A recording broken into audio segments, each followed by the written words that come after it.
Hello મિત્રો, નમસ્તે. રોની recipe બ્લોગમાં સ્વાગત છે તમારું. તો આજે આપણી રેસીપીમાં બનાવીશું એકદમ હેલ્ધી અને વિટામિનથી ભરપૂર એવી મગની દાળમાંથી બનતી ઇડલી બનાવીશું અને એકદમ સોફ્ટ પણ બનશે અને મસ્ત ટેસ્ટ સાથે. ચલો આપણે મગની દાળની ઇડલી બનાવીએ. જો તમે ચેનલમાં નવા હોય તો પહેલા સબસ્ક્રાઇબ કરી દેજો અને વિડીયો ગમે તો તમારા ફેમિલી સર્કલ અને ફ્રેન્ડ સર્કલમાં શેર પણ કરજો. તો ચલો આપણે આ બનાવીએ મગની દાળમાંથી એકદમ હેલ્ધી ઇડલી. તો અહીંયા આપણે ઇડલી બનાવવા માટે મગની કોતરા વગરની દાળ લઈ લીધી છે, જે મેં 1 વાટકી જેટલી લઈ લીધી છે અને મેં એ જ વાટકીથી ના માપથી મેં પૌવા લીધા છે. તો અહીંયા આપણે ચોખાનો ઉપયોગ નથી કરતા, તો આપણે પૌવા લઈ લેવાના છે અને બંનેને વોશ કરી લેશું.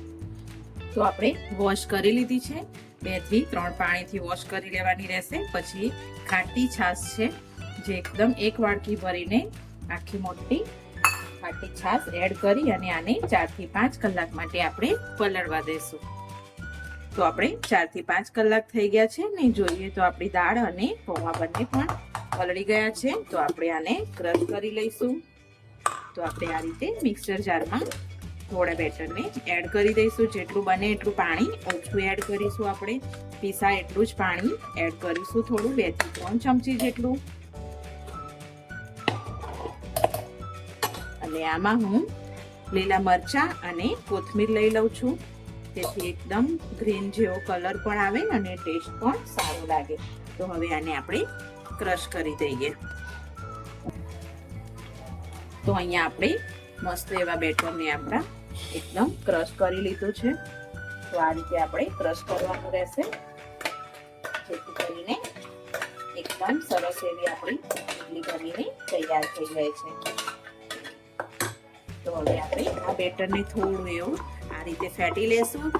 આપણે ઇન્સ્ટન્ટ ઇડલી બનાવવાની છે મિત્રો, એટલે આપણે આ રીતે કરવાનું રહેશે સ્ટેપ બાય સ્ટેપ. અને મેં અહીંયા 1 વાટકી જેટલો સોજી લીધો છે, તો સોજીને હું પણ અહીંયા એડ કરી દઈશ. અને અહીંયા હું મીઠું અત્યારે એડ કરી દઈશ. જેટલી આપણે આથો નથી લાવ્યા બેટરમાં, એટલે મીઠું નાખવું જરૂરી છે.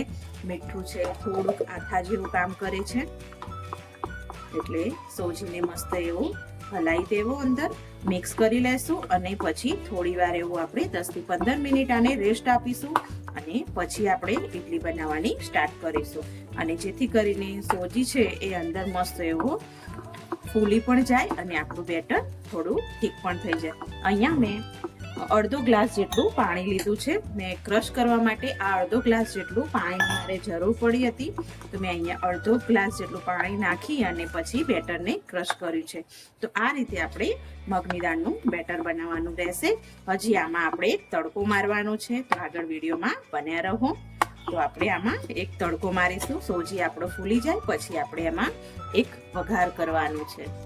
તો આપણે 10 મિનિટ થઈ ગઈ છે, તો આપણા બેટરને જોઈએ તો મસ્ત એવો સોજી પણ અંદર ફૂલી ગયો છે. અને આપણે હવે સ્ટાર્ટ કરીશું, વઘાર કરીશું એમાં. તો અહીંયા મેં વઘાર માટે આ રીતે તેલ લઈ લીધું છે. તો એમાં આપણે એક વઘાર કરીશું, જેથી કરીને આપણી ઇડલી છે એકદમ મસ્ત અને સરસ અને એકલી ખાવ તો પણ સરસ લાગે એ રીતની ઇડલી બનશે. તો મેં અહીંયા 2 થી 3 ચમચી જેટલું તેલ લઈ લીધું છે. તો આપણે વઘારમાં થોડી રહી ગેસ બંધ કરી દઈશું. આપણું તેલ વધારે આવી ગયું છે. થોડી ચણાની દાળ અને થોડી અડદની દાળ અને મીઠો લીમડો એડ કરીશું અને આપણા બેટરમાં એડ કરી દઈશું. તો આપણે હવે આપણું બેટર તૈયાર છે. તો આપણે હવે ઇડલી મૂકવાની તૈયારી કરી દઈશું. તો અહીંયા આપણે ઈનો લઈશું 1 ચમચી જેટલો. તો આપણે ઇન્સ્ટન્ટ બનાવીએ છીએ, તો આપણે ઈનો લઈ લીધો છે અને એને એક્ટિવ કરવા માટે એક લીંબુનો રસ લઈ લીધો છે. અને ઈનો નાખ્યા બાદ આપણે તરત જ હવે ઇડલી બનાવવાનું સ્ટાર્ટ કરી દઈશું અને સરખો એવું પહેલા ઈનોને મિક્સ કરી લઈશું, જેથી કરીને બધા બેટરમાં ભળી જાય. તો અહીંયા આપણે ઇડલીની ડીશ લઈ લીધી છે અને એમાં તેલથી થોડી ગ્રીસ કરી દીધી છે. જેથી કરીને આપણે ઈડલી છે એ ફટ દઈને ચોટી ના જાય અંદર અને વાસણને છોડી દે અને તરત ઉખડી પણ જાય. તો આ રીતે આપણે બેટરને એક ચમચી અંદર રાખી અને આપણે પાણીને ગરમ થવા પણ મૂકી દીધું છે. જુઓ મિત્રો, પાણીને ગરમ થવા પણ મૂકી દીધું છે. તો આપણું પાણી સરસ એવું ઉકળી ગયું છે. તો આપણે એકદમ ફૂલ ગેસે 10 મિનિટ જેટલું આ રીતે આને ઢાંકી અને મૂકી દઈશું. તો એકદમ મસ્ત એવી આપણી ઈડલી ફૂલીને તૈયાર થઈ જશે. તો આપણે 10 મિનિટ સુધી આને આમ રાખી દઈશું.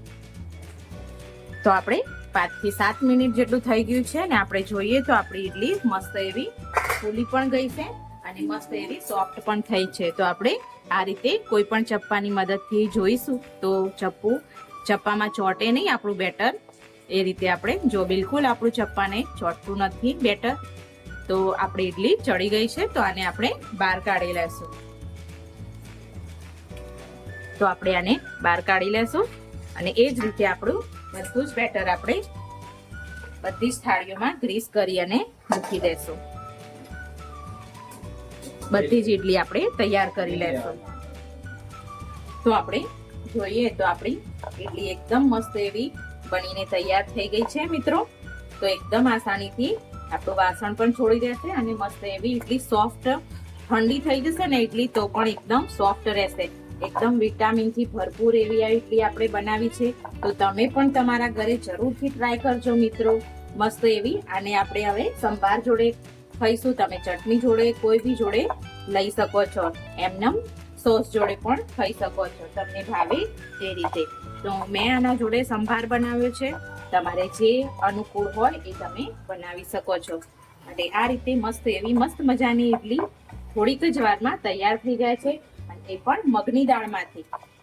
એકલી મગની દાળ જ છે. આમાં 1-2 બીજી વસ્તુનો જ ઉપયોગ કરે છે, નથી આપણે ચોખાનો ઉપયોગ કર્યો બિલકુલ પણ. એટલે પ્રોટીન વિટામિનથી ભરપૂર એવી આપણી આ ઈડલી બનીને તૈયાર થાય છે. તો તમે પણ ટ્રાય કરજો મિત્રો તમારા ઘરે.